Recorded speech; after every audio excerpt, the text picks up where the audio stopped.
Friends, मैं आज आपके लिए एक नया टॉपिक लाई हूँ जो कि है प्रॉफिट एंड लॉस। ठीक है, इसका एक क्वेश्चन जो होता है एग्जाम में जरूर आता है और मैं आपको कॉन्सेप्ट इतना क्लियर कर दूंगी कि आप बहुत ही इजीली इसके क्वेश्चन आराम से सेकंडों में उड़ाओगे पेपर में। चलिए, इसके कुछ बेसिक टर्म्स होते हैं जिनको मैं आपको बताती हूँ। देखिए, सबसे पहले क्या है सेलिंग प्राइस। सेलिंग प्राइस होता क्या है, मैं आपको बताती हूँ सेलिंग प्राइस क्या होता है। देखिए, जैसे कोई मैंने चीज़ खरीदी, जैसे मेरे पास 10 रुपए की पेंसिल थी। ठीक है, मैं गई मार्केट, मेरे को उसको सेल करना है। मैंने क्या किया, 20 रुपए में उसको सेल कर दिया।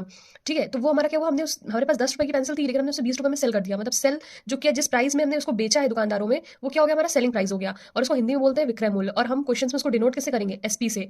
ठीक है, और जो सेलिंग प्राइस होता है वो एक फ्लेक्सिबल होता है, मतलब वो मतलब फिक्स नहीं होता है हमारा। जैसे देखिए, हम एक पेंसिल है, मान लीजिए वो पेंसिल की जो मतलब कॉस्ट प्राइस जो बनती है वो 4 रुपए में बनती है। ठीक है, और मतलब हर स्टेट में वो अलग अलग रेट में बिकती है। जैसे वो दिल्ली में 10 रुपए की बिकती है, यूपी में वो 6 रुपए की बिकती है, चेन्नई में वो 7 रुपए की बिकती है। तो सेलिंग प्राइस जो होता है वो फ्लेक्सिबल होता है। सेलिंग प्राइस क्या होता है हमारा, फ्लेक्सिबल, ये चेंज होता रहेगा। लेकिन वो बनी तो पेंसिल 4 रुपए में, मतलब उसका जो कॉस्ट प्राइस है, कॉस्ट प्राइस क्या होती है, जितने की वो चीज बनी। जैसे कॉस्ट प्राइस 10 रुपए की, हमने मार्केट पेंसिल लेके गए मार्केट में, 20 रुपए की सेल करी, लेकिन कॉस्ट प्राइस क्या है हमारा, 10 रुपए। जो क्रय मूल्य होता है उसको हम सीपी से डिनोट करते हैं।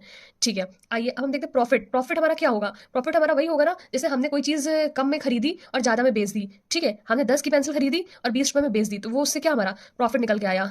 ठीक है, प्रॉफिट हमारा क्या होता है, selling price minus cost price. Loss कैसे होगा, जैसे हमने चीज 10 में खरीदी और हमने 7 रुपए में बेच दी, तो हमारा इससे क्या हुआ, लॉस हो गया हमारा। तो हमारा क्या, कॉस्ट प्राइस हमारा वहाँ क्या है, ज्यादा हो गया। मतलब सीपी हमारा ज्यादा होगा तभी तो लॉस होगा हमें, एसपी कम होगा। और यहाँ पर क्या होगा, एसपी हमारा ज्यादा होगा, ग्रेटर देन सीपी। ठीक है, और हमें प्रॉफिट क्वेश्चन पूछता है प्रॉफिट परसेंटेज निकालिए। तो प्रॉफिट परसेंटेज कैसे निकालेंगे, सबसे ऊपर क्या रखेंगे, जो प्रॉफिट होगा हमारा अपॉन में सीपी इंटू 100%। अपॉन में सीपी क्यों रखेंगे, क्योंकि जो सीपी होता है वो हमारा फिक्स होता है। सीपी हमारा क्या होता है, फिक्स होता है। ये जब भी हमें किसी चीज से कंपैरिजन करनी होती है तो हमें अपॉन में वो चीज रखनी होती है जो फिक्स होती है। ठीक है, तो हिंदी में यही, लाभ अपॉन क्रय मूल्य मल्टीप्लाई 100%। और वैसे ही लॉस परसेंटेज पूछ गया तो ऊपर लॉस और नीचे CP multiply by 100%। Thank you for watching, please like share subscribe my channel. और इसके क्वेश्चन मैं आपको कराऊंगी जो प्रीवियस ईयर में आए हैं, मेरे वीडियो को आप देखिए, लाइक शेयर सब्सक्राइब करिए।